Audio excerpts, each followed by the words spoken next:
Good morning and welcome to the AM show here on Joyous. Glad you could join us. Now, there's something I want us to think about as Ghanaians. In the frontages of our houses, why do we always just plant grasses? It's good anyway, but have you realized that in some environments, it leaves just the road for pedestrians to use?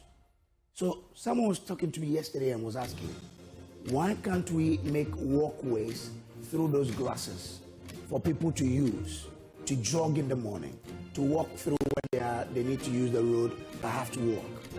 Because in most circumstances, yesterday around some environments in Accra, you could see that we do grasses in front of our houses and we're only left to the road, and people have to struggle with vehicles for this small portion. And the person was telling me he's lost an ankle because of that situation.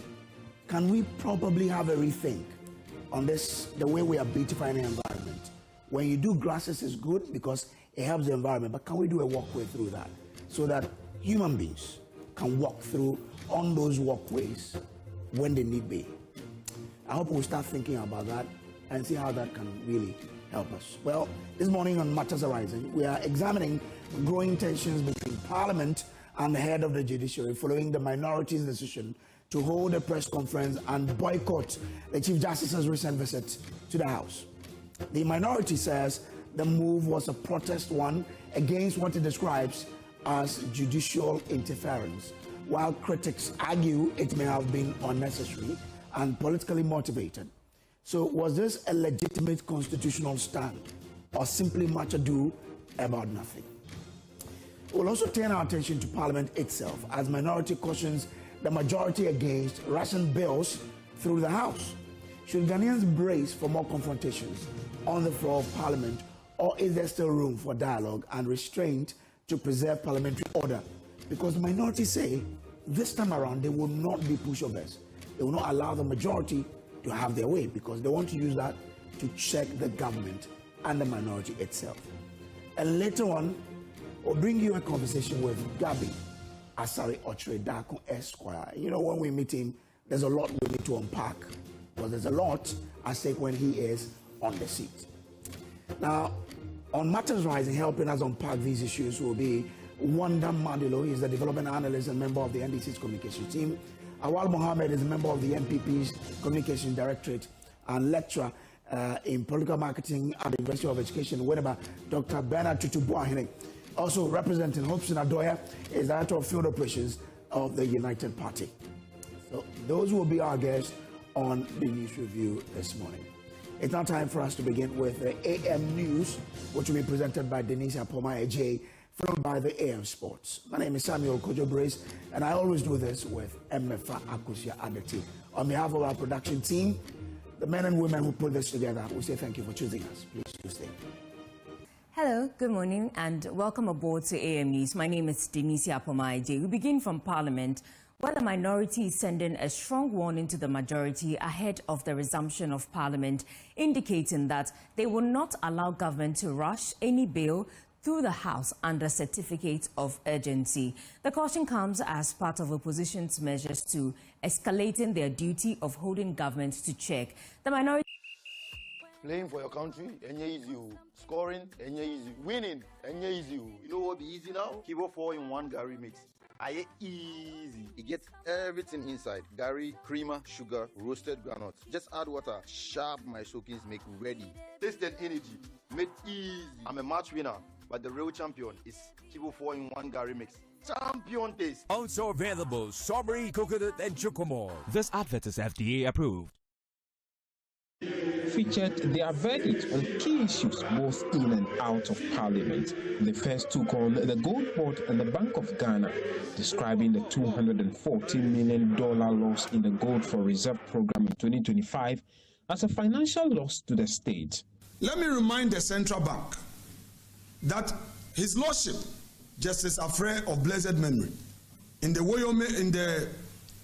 Salome case, lay down the ground rules, especially the true definition of causing financial loss. The central bank must not forget this. What is happening amount to a financial loss to the state. We also want to say that we filed a motion in Parliament. We have become aware that the Speaker has admitted a motion which would allow for broader engagement and consultation on this matter. We urge the various stakeholders in this Gold for Oil Reserve to open up to hear our views so that together we can move this country forward. On their work in Parliament, the minority maintained that the majority's position against the anti-gay matters and the push for the anti-LGBTQI bill in 2024 was deceitful, as they failed to push the bill through 1 year after assuming power. We hold the view that the NDC used the anti-LGBT law only for power. And now that they are facing the reality, they want to find a way of running away from it. We will insist that they act by their own principle. The minority leader warned that his side will not tolerate any more move to rush other bills through the House under certificate of urgency. A rubber stamp parliament where everything comes under certificate of urgency. Yes. Yeah. They should be ready to beat us in the chamber. Yeah. We will resist with all the energy in us. Yeah. No more certificate of urgency. No. Yeah. They also boycott a scheduled meeting between Chief Justice Paul Bafuboni and Parliament leadership. This is their reason. Is he on a thank you tour?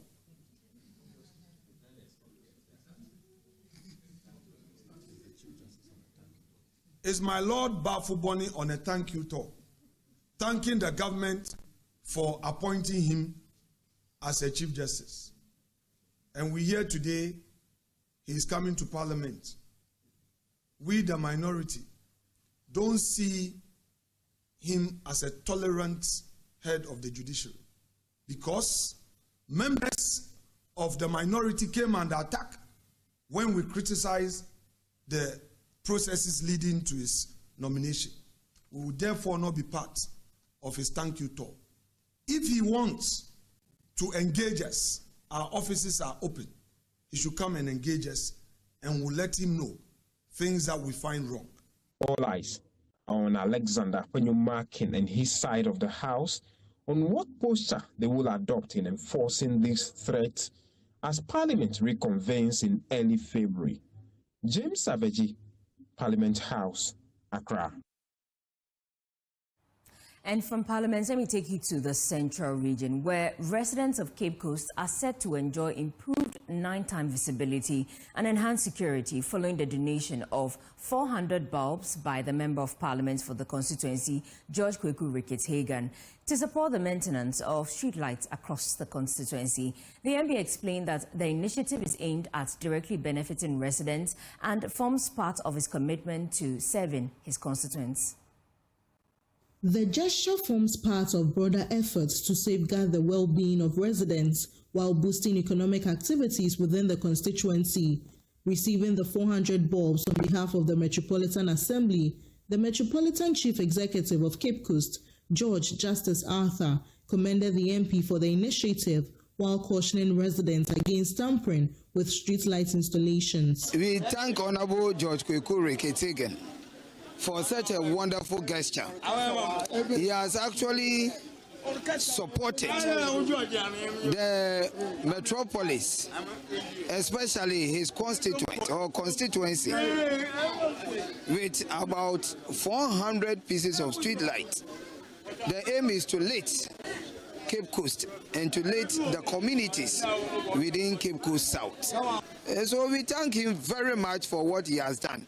The challenge that we face has to do with some unscrupulous people always wish to temper our street lights by stealing the cables and other things. That's what they have been doing, the transformers and all that.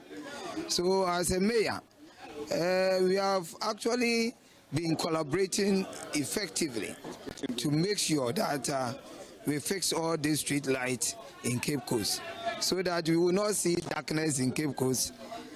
In the coming days, Cape Coast will see light. The MP for Cape Coast South, George Kweku-Ricketts-Hagan, reiterated the warning, emphasizing that the initiative is for the benefits of the people. If the light is given to them, they must make sure that all the lights are mounted and that the mayor is setting up a team of monitoring team to be able to go around and make sure that all the lights that we give to people, they can account for it in where they put on the light. More will come, but when you are given a little and you do well with it, then more shall be added. The donation was followed up with a visit to the Ebusua Dwarfs Football Club, where the MP motivated the team to become Premier League worthy. I know that football is an industry, and Cape Coast industry of football has gone down.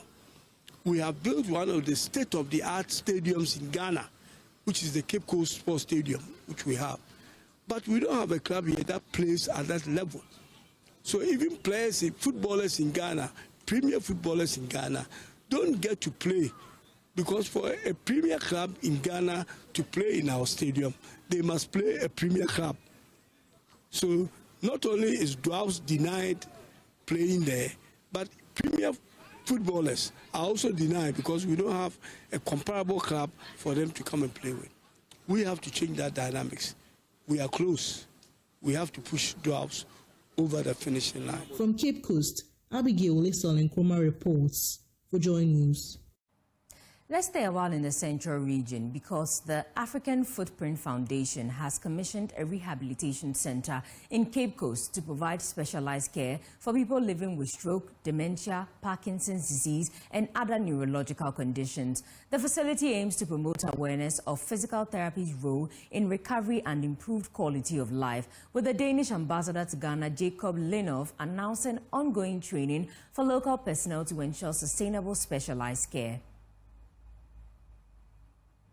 African Footprints Foundation and its flagship African Footprints International collaborated with Denmark to commission a rehabilitation center in Cape Coast to provide specialized care for persons living with Parkinson's disease. Recognizing African music and dance as effective therapeutic tools, the founder of the African Footprints Foundation, Samuel Kweku Addison, explained that the center will also offer care and support for persons affected by stroke and dementia. I would say that anybody who is suffering from Parkinson's, when I started the idea for the rehabilitation center, I said that anybody suffering from Parkinson's will access it fully, and those who have stroke and other things.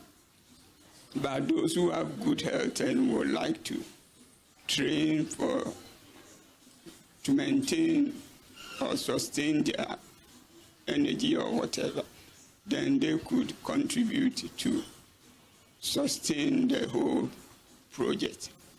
But I have been working in Denmark in the health and care department, and because of that, I have been able to understand what they need. And I use music and dance to reach them. And I got to know that the dementia respond very much to music. At least it helps them to get their condition better. Speaking at the event, the Danish ambassador to Ghana, His Excellency Jacob Linov, disclosed that experts have already begun training local personnel alongside more than 20 students to deliver specialized services at the facility. So there are actually quite a few things for this. This center in Green Hills in Cape Coast, it is already now a center for cultural exchange between Denmark and Ghana. So today we have seen more than 20 young students coming out here. We have seen this group of young physiotherapist students who will stay here for several weeks to help educate and train locals who can then use the facilities here for local people in Cape Coast and a neighboring area who suffer from different kinds of lifestyle diseases. So I hope the center here will be available for that. And then we also have Danish musicians who work with Ghanaian musicians. So we have this musical twist to healthcare, where the happiness that comes from music also transfers to the happiness of our minds. Meanwhile, the head of the board of African Footprints Foundation in Denmark, Marge Morgensterne, noted that the project will not only raise awareness but also prioritize collaboration and capacity building. This project will create awareness. We will go out with some pop-ups in the villages and other places in Cape Coast and tell about it.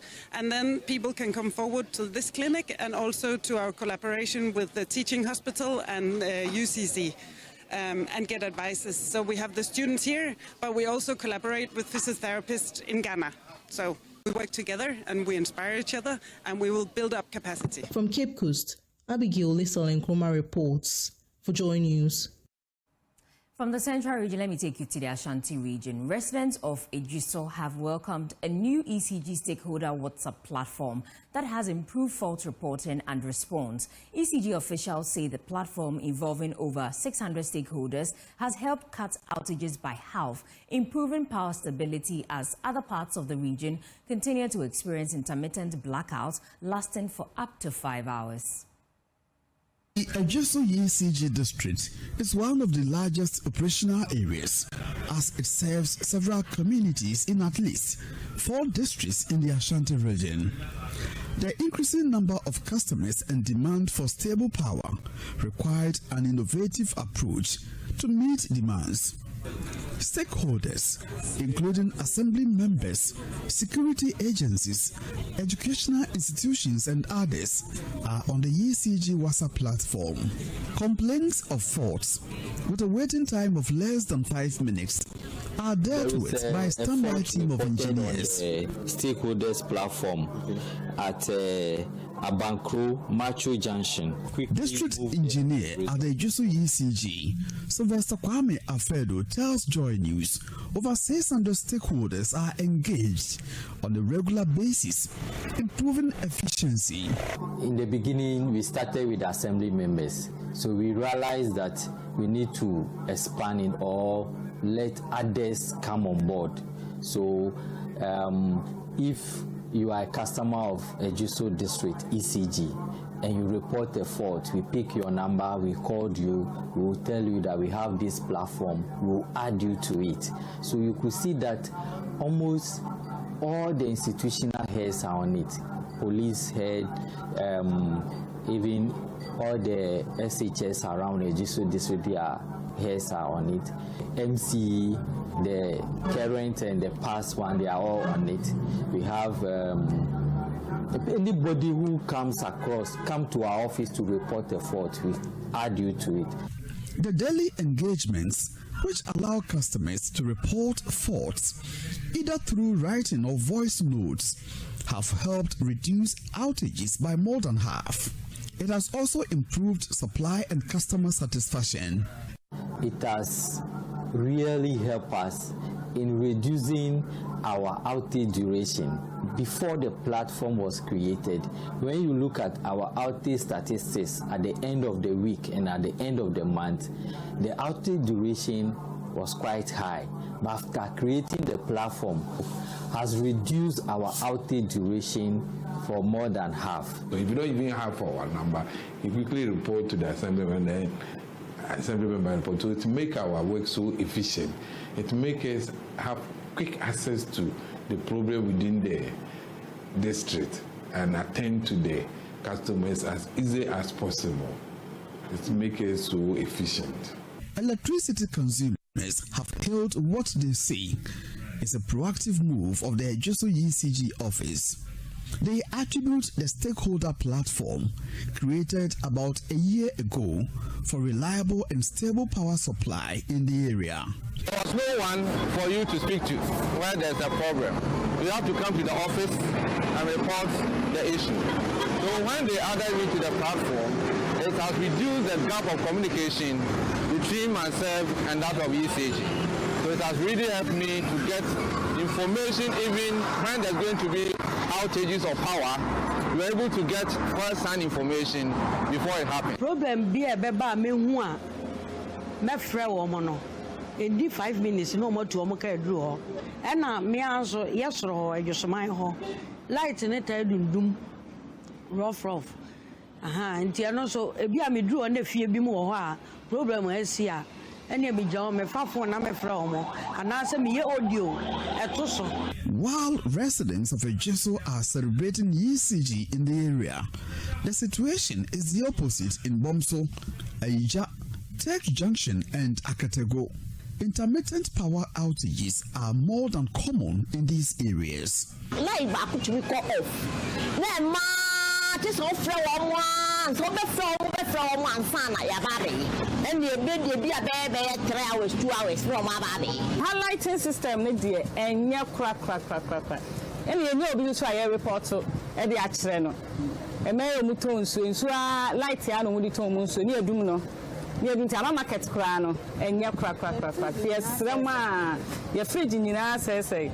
Yes, Rama, you see the form, Omuncho, when you take top high, and from my pan. Omundumuna, it's maybe more than 5 hours. While residents in Ejeso enjoy a reliable power supply, their counterparts in Bomso and its environs say a critical intervention is required to improve their situation.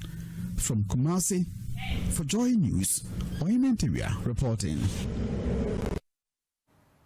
Now, a Council of State member has supported the Ebri Girls Association project in honor of the role the school has played in Ghana's education. Speaking at the commissioning ceremony of the Aoga 1976 Legacy Project at the forecourt of the Ebri Girls School, a member of the Council of State in the Volta region, Gabriel Tanko, said supporting one of the school's projects is an investment in serving the country. There's more in the following report. Of the AOGA 1976 Legacy Project brought together key stakeholders, alumni and their counterpart schools, including member of the Council of State for the Volta region, Gabriel Tanko Kwamega Atuple. Delivering his keynote address, Mr. Kwamega Atuple emphasized the importance of supporting school infrastructure. I am particularly pleased to have supported this project.